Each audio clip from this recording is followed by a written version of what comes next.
कि दिन भर बेचारे द्वार द्वार और दाता दाता चिल्लाते हैं।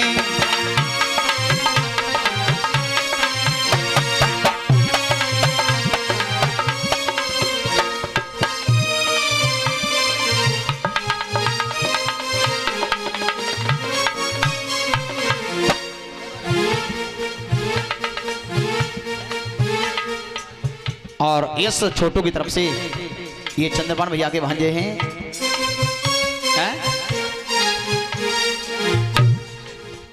नंगला 63 से 63-62 नंगरा है। असीम कृपा भगवान की बरसती रहे।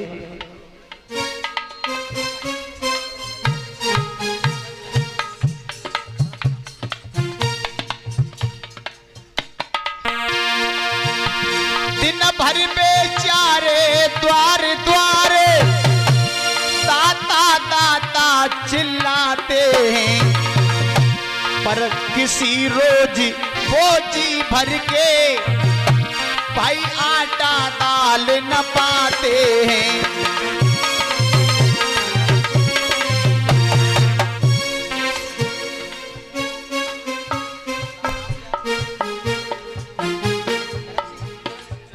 आदरणीय हमारे चरण सिंह भैया जी हैं और जिनके कर कमलों के माध्यम से ये मुद्रिकाओं का हार भेंट किया जा रहा है। ताली हो जाए जोरदार भैया जी के लिए।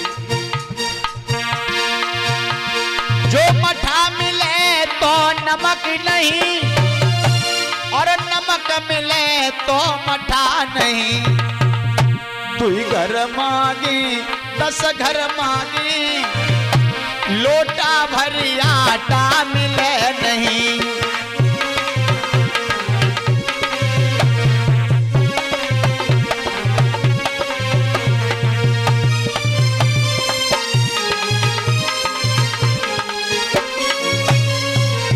बेचारे मांगते रहते पर कुछ नहीं मिलता है। इतनी गरीबी 3-3 दिन हो जाए घर में चूल्हा ना जले, पूरी ठंड निकल जाए, सर से लेकर के पांव तक रजाई ओढ़ने को ना मिले। 101 रुपया आशीष भैया झमरा से पधारे हुए हैं, भंडारे में दान कर रहे हैं। ताली हो जाए भैया जी के लिए।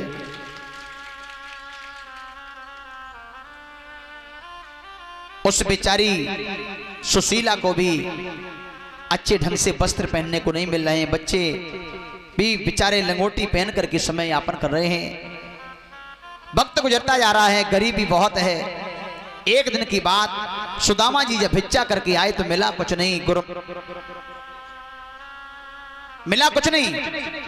तो उसी समय सुशीला ने पूछा कि हे भाग्यवान, हे मेरे देवता,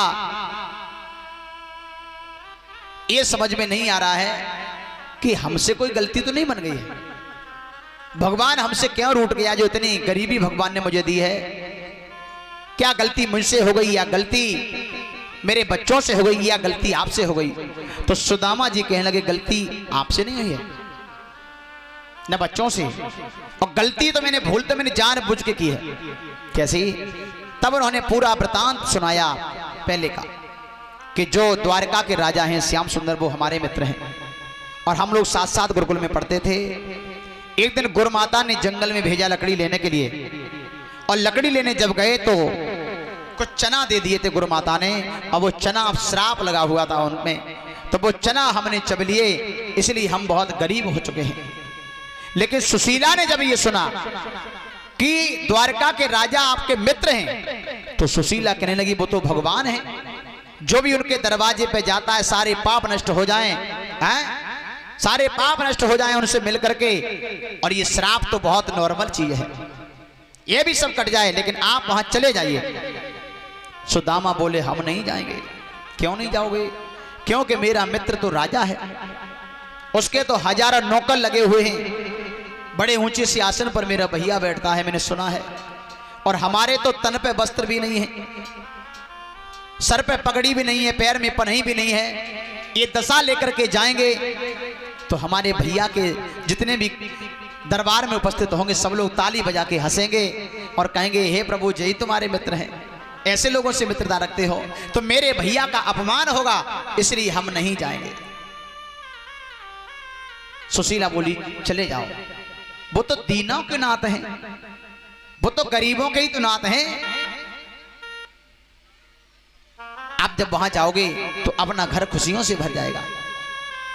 बार बार निवेदन किया है। तो सुशीला के निवेदन करने पर सुदामा ने कहा ठीक है आप कह रही हो तो हम चले भी जाते, लेकिन दूसरी समस्या और भी है। क्या समस्या? वो समस्या ये है कि जब कभी गुरु के घर, पिता के घर, मित्र के घर जब जाते हैं तो कभी खाली हाथ नहीं जाते हैं, कुछ न कुछ भेंट में तो होना चाहिए साथ में। लेकिन यहाँ 3 दिन से घर में चूल्हा ही नहीं जला है तो भेंट में क्या लेकर के जाएंगे? अच्छा ये बात है, तो कोई बात नहीं है, मैं कुछ न कुछ अभी मांग के लाती हूं, आप यहीं बैठिए। सुदामा ने कहा तुम भीख मांगने को मत जाओ, क्योंकि गरीबों के पास और कुछ होता नहीं है, केवल केवल उसकी इज्जत हुआ करती है। और जब तुम भीख मांगने को जाओगी तो इस गरीब की इज्जत भी खाक में मिल जाएगी, इसलिए आप मत जाओ। पर सुशीला ने एक भी बात नहीं मानी और मांगने को चल पड़ी है, विदर्भ में भीख मांगने को।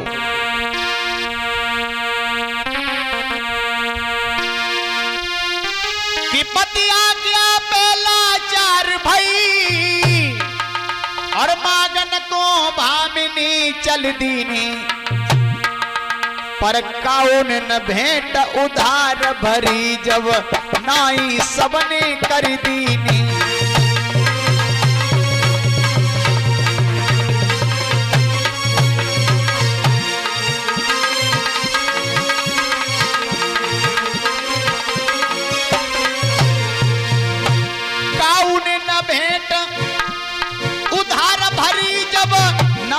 सबने कर दीनी, काउन भेंट उधार भरी जब नाई सबने कर दीनी।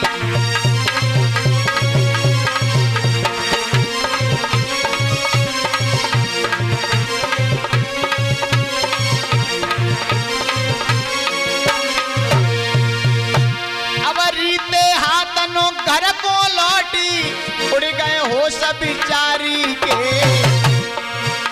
बिगड़ी में न कोई साथ दे न सब करत वही लाचारी के।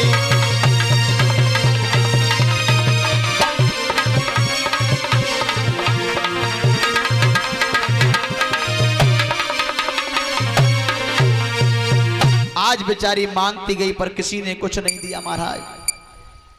माता बहनें देखती हैं और हंसती हैं ताली बजा करके और बहुत कुछ कहती, देखो बाद ना मांग के लगे छो तो देवे ने आई फिर चलिए आई मांगवे को। इस प्रकार बुरा भला कहती हैं। सुशीला की आंखों से आंसू निकल पड़ते हैं। बारे गरीबी, और गरीबी में कोई सीधे बात नहीं करता है महाराज। भाई भाई से रिश्ता तोड़ देता है गरीबी में। मित्र बंधु नहीं पूछते हैं भैया हाल क्या है।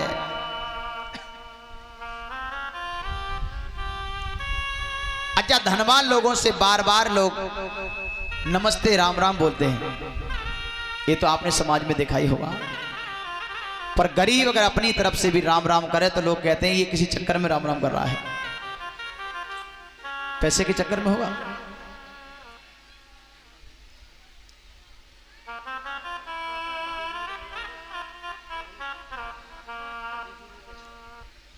किसी कारण कोई न कोई गरीबी तो आ ही जाती है, लेकिन लोग सीधे बात नहीं करते हैं।